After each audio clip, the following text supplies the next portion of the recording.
बढ़ती हुई महंगाई को रिवर्स गियर लग गया। पाकिस्तान ब्यूरो ऑफ स्टैटिस्टिक्स की रिपोर्ट बताती है कि अगस्त 2024 में महंगाई 3 साल की कम तरीन सतह 9.6% पर आ गई, जबकि सितंबर में महंगाई 8% से कम रहने की तवक्को है, जो कि 44 माह की कम तरीन सतह है। एनालिस्ट के मुताबिक माली साल 2025 में महंगाई औसतन 8.16% रहने की तवक्को है, जिसने इंटरेस्ट रेट में 150 बेसिस पॉइंट्स कमी के इम्कानात रोशन कर दिए हैं। पॉजिटिव चीज़ है कमेटी के सामने कि महंगाई कम हो रही है तो इंटरेस्ट रेट तेज़ी से घटाए जाएँ। मगर दूसरी तरफ हमें ये भी याद रखना चाहिए कि जो आईएमएफ का प्रोग्राम था उसमें थोड़ा-सा ताख़ीर है। अब वो किस लेवल पर है, उसके कितनी प्रोबेबिलिटी है, वो भी चीज़ जो है कमेटी सामने रखेगी, क्योंकि अगर वो डिले होता है और करेंसी पे कोई इफ़ेक्ट आता है तो महंगाई बढ़ भी सकती है। इसी तरह हमने ये भी देखा है कि एफबीआर ने अपने टैक्स कलेक्शन में थोड़ा टारगेट से पीछे है, जिसकी वजह से मिनी बजट आ सकता है, टैक्सेस लग सकते हैं, तो भी महंगाई बढ़ेगी। तो इन सब को देखते हुए हमारा ख़्याल है कि 150 बेसिस पॉइंट की कटौती हो सकती है। हमने एक पोल भी किया, उसमें भी मेजॉरिटी लोग 150 की बात कर रहे हैं, मगर कुछ ऐसे भी लोग हैं जो 200 बेसिस पॉइंट कह रहे हैं। इकोनॉमिक इंडिकेटर्स बेहतर होने से मॉनेटरी पॉलिसी कमेटी मुसलसल 2 बार शरह सूद कम कर चुकी है और ये 22% की बुलंद तरीन सतह से कम होकर 19.50% पर आ चुका है।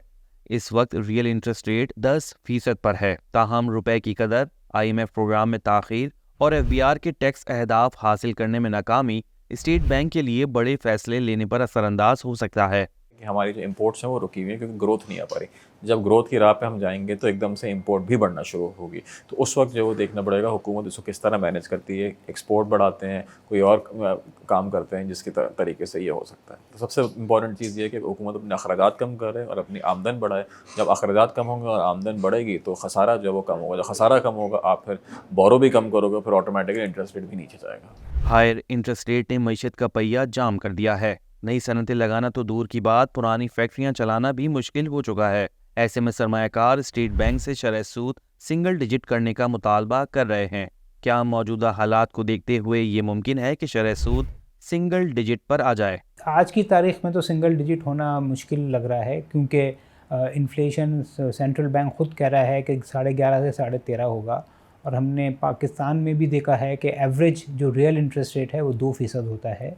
अभी श्रीलंका में IMF ने 3-4% का तकाजा किया है, तो उसको देखते हुए 14-15% तो लगता है अगले 12 माह में हो जाएगा। मगर सिंगल डिजिट ठीक है, उनकी डिमांड है, उनकी हालात बेहतर हो जाएंगे सिंगल डिजिट से, मगर मुल्क के लिए शायद ये मुफीद ना हो, क्योंकि जब इंटरेस्ट रेट बहुत कम हो जाते हैं तो डिमांड बढ़ जाती है, जब डिमांड बढ़ जाती है तो इंपोर्ट बढ़ जाती है, और फिर हमारे यहाँ एक डॉलर का क्राइसिस आ जाता है, जो हमने पिछले 10-15 साल में देखा है। तो शायद सेंट्रल बैंक ग्रेजुअली करेगा और कमी ज़रूर होगी, मगर शायद सिंगल डिजिट होना नियर फ्यूचर में ज़रा मुश्किल लगता है।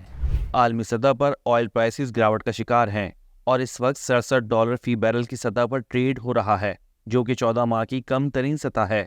माशी अशारिया बताते हैं कि आलमी सतह पर क्रूड ऑयल की कीमत $5 गिरने से पाकिस्तान का इंपोर्ट बिल 92.6 करोड़ डॉलर कम हो जाता है, जिससे तिजारती खसारे को कंट्रोल करने में मदद मिलती है। माशी माहिरीन का मानना है कि हुकूमत रवा माली साल रुपए की कदर संभालने के साथ साथ बिजली की कीमत कंट्रोल करने में कामयाब हो जाए तो महंगाई तवक्कुआत से मजीद कम हो जाएगी, जिससे इंटरेस्ट रेट मजीद कम करने की गुंजाइश बढ़ जाएगी।